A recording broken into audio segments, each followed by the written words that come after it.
Hi everyone, welcome back to Creative Director Studio. Corey, here we are again. Are you glad to be in the studio? I'm always glad to be in the studio.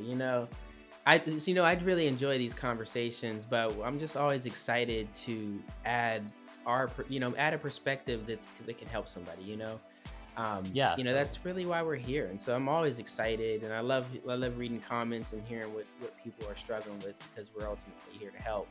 But I'm really Totally. excited about today. I am excited about this Yeah, conversation. definitely. And feel free to like and subscribe if you're new to our channel or you've been here before, because we create content to help you stay inspired and stay motivated to take your career to the next level. And I just said a key word about today's video, which is staying inspired. So we're actually talking about that. And Yes. what we're talking about is actually the opposite of being inspired, which is burnout. And I know that a lot of you watching struggle with burnout. It is a word that is used quite frequently in the creative space. Corey, we've talked about it and both been in it uh, Yeah. many times. So this is a big deal. And so what's required to go from this state of burnout to a state of being inspired and excited and motivated and full of ideas, which is required for us to actually produce the work we create, to create the content, the designs, the output, right? So that's what Yeah. we're talking about today. And so the way we wanted to structure today's video, Corey's going to go first, but we're going to give you just our perspectives about how we have done that. So Corey, I'll let you get us started. Yeah, and there's a real reason why we always say stay motivated and stay inspired to take your career to the next level, because we know a part of that secret to make that makes you a great creative director, makes you an inspiring leader, is knowing how to avoid burnout, and how to stay motivated in your career. And this motivation and inspiration is always going to be a key that's going to allow you to be a much more inspiring leader, but also just making you a better creative in general. And so, we've all struggled, and I'm sure everyone at some point in their career has been feeling burnout for one reason or the other. And when I get that feeling, I have to really think about what's causing me to feel this burnout. And it could be a lot of things. Maybe you don't feel like you're where you need to be in your career. Maybe you're feeling like you're a little bit behind, um, and that's just one of them. But I think that we have to ultimately be more self-aware about what's causing this burnout, and then we can sort of course correct. Because as a leader, your people are looking to you to be inspiring. As a creative director, they're looking to you to inspire them. So if you're not feeling inspired yourself, how can you be inspiring? So, one of the things I like to do is build in mechanisms that keep me excited. And so, one of the things I like to do is with my calendar is like I like to mark off designated time where I'm going to decompress and I'm just going to become inspired. And that could be looking at really interesting designs, looking at abstract inspiration, looking at things that are outside of the things that you're working on, or it could be taking a walk. I just want to stress the point that inspiration comes from everywhere. It's all around you, and you have to open up your mind to taking in the world. And we talked a lot in the past about this idea of remaining calm and bringing a sense of calm to your workflow. But inspiration can look like a lot of different things, and I like to make it a part of my daily routine, so that way it's always happening. I'm always looking at interesting things, and I'm keeping those sources pretty diverse, so that way I'm really being influenced by a wider range of different things. But I've noticed that when I started making it a part of my routine, I realized that I was always feeling recharged. I looked forward to that calendar block, because it was my time. It was my personal time, and it was just for me. It was designated for me, and it's not even really for a project or anything. It's just something I do just to that keeps me inspired. And I'm sure, Joe, you have your own practices that keep you inspired. But for me, that I look at creating a healthy routine that incorporates inspiration is something that's really kept me from avoiding burnout. And also, it's been often that area of the time where I'm learning the most too, because I use that even for training and learning, and I'm always pushing myself. That's one of the ways that I've avoided a lot of burnout in my career, and it's really just developing a better routine around inspiration. Yeah. Yeah, Corey, that's awesome. Yeah, we can come back to that in a moment. I'll share my perspective on some things that have worked, and some of them resonate that you just mentioned, Corey, as yeah, well. But I'll jump in and talk about this idea of burnout and my experience with it, and kind of going from that place to inspiration. And so I can tell you that I know when burnout's getting ready to happen, and I'm very aware, Corey. You mentioned this of like the what's causing it, and almost being aware of the triggers, if you will, or the lead up to it. And I know that when I have put too much pressure on myself to deliver something bigger, better, bolder, more complicated than what is allowed. I'm sorry, not what is allowed, but what is possible during the time frame, that is recipe for burnout. That is exactly when it's going to happen, because I'm grinding. My brain is going at double speed, and it starts to create those loops, those mental loops that where anxiety lives. oh Catastrophic yeah, thinking starts. I'm gonna miss the deadline. This stuff is trash that I'm making. It's not good.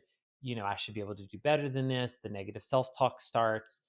Some portions of this may resonate with you, Corey, or others. That's for me, because I of course do struggle with anxiety, and I do struggle with perfectionism. So those things are a bad recipe. But it's the thing that makes us good at what we do too, as well, right? To be able to produce ideas and grind. And so it's this balancing act of not letting that take over. And so for me, though, when that burnout happens, the idea of being inspired is the farthest thing from my mind. I'm not inspired. I'm not yeah. motivated. I usually have a tense face. I'm not laughing as much. I'm very driven. I'm very focused. I can be not a super pleasant person in that space, and so I don't like it. And so when you're in there, of course you're in it, and you have to kind of course correct to get out of it. And so part of that is just to either slow down the pace, deliver that project, and then just start over and just decide, okay, we're not going to be able to do this grind again. That's one way to get out of it. But what I think is important, Corey, and we've talked about this before, the routine Yeah. approach, just like exercise, to staying inspired. It's not like catching up on sleep. You can't do it. You can't catch up on exercise. It is a routine. And I love that about what you do, Corey, because I've learned a lot from watching you of the calendar blocks, and you regularly do it. Whereas I'm the one over here thinking, Corey has time for that. Why didn't I have time for it? Because I just approached it differently. I thought I don't have time to learn something new. I'm too distracted to do that other thing. And so often what happens is then it's like skipping exercise, or Yep. skipping therapy, or skipping meditation, or whatever it is. It's routine, it's consistency. When that's gone, then the inspiration disappears. And so some of the things that, just quickly, Corey, I like to do are actually not maybe the common things that a lot of designers do. I don't love to look at other designs for inspiration, to be honest. Like, I don't love to go look at other websites if I'm making a website, for example. Yeah. I prefer I'm a music person. It's a hobby of mine. It's something that I'm very interested in. I love music videos. I love film, right? It's still expression. It's all still creativity. That's the stuff that really gets me excited, because I can go listen to a song, walk around, you know, take a walk, go shopping, go get something to eat, listen to music, and I'm kind of in my own narrative, if you will, and it's getting me out of the loop that I'm on, that's telling me catastrophe is about to happen, or I'm not good enough, or I can't produce this fast enough. And it really is just a ability to be able to stop and say, okay, now I'm thinking about something else.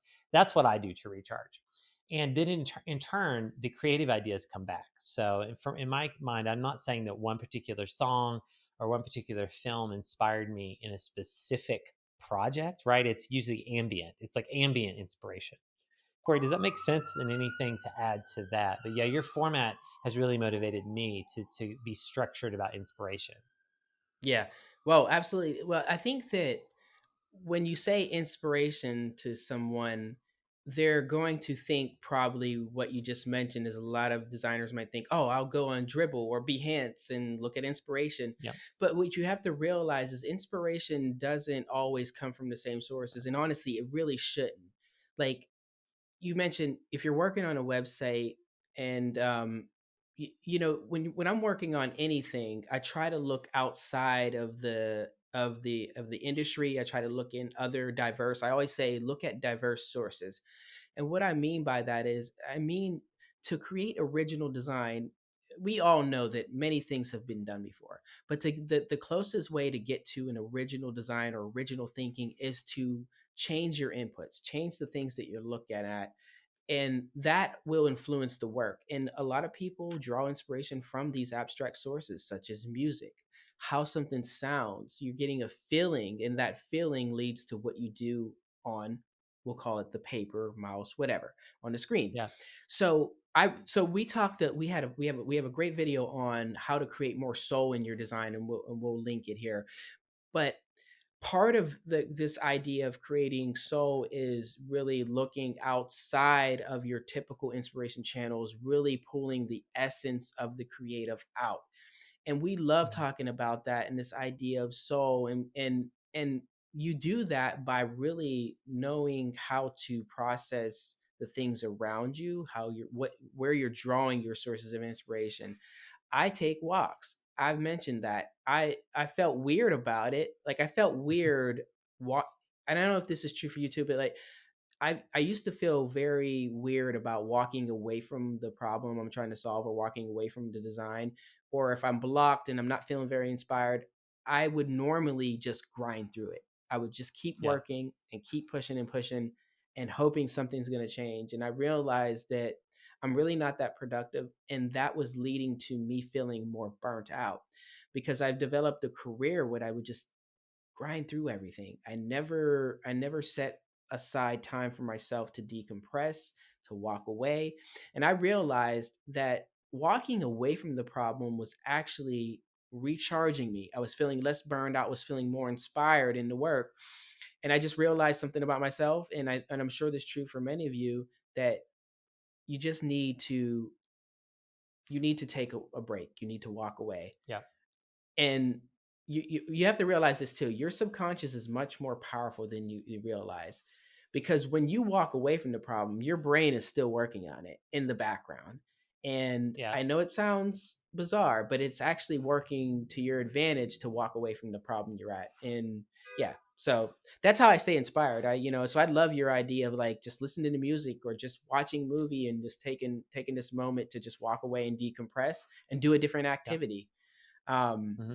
that's super inspiring to think about that as approach. But yeah, like you said, is like this idea of building it into your routine, and so it's building it into your routine, but also being aware of when to walk away from a problem to avoid burnout. Yeah, exactly. Yeah, Exactly, Corey.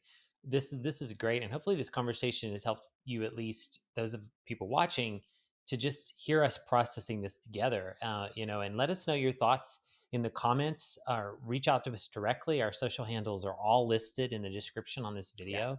Uh, we're here, Corey. We created this to create dialogue about these things. And so would love to absolutely. hear your thoughts, what you're doing. If you're feeling burnt out, let us know. We would love to share tips or hear what you're doing. I mean, I think this is really very much a conversation. And also, this is a problem, like I said, that is really pervasive in the creative It community. is. And I think that finding the message I'm hearing, Corey, in us dialoguing about this ourselves, is the message to our viewer is finding the thing that motivates you to stop, Correct. take a break, walk away, really get your head clear on what you're creating, or maybe not even what you're creating, but getting your head clear so you can actually create something really great. And I love that idea about the subconscious as well. And so I think that's what we would love to hear in the comments too. What is that way that you achieve that? So I'm really excited, Corey, that we had this conversation, and I'm sure we can continue this one in future videos. But again, remember, like and subscribe. We want you to be part of our channel and get all of the updates. And so, Corey, for now, I guess we'll say bye to our lovely viewers, and we'll be back in the studio pretty soon. All right, take care.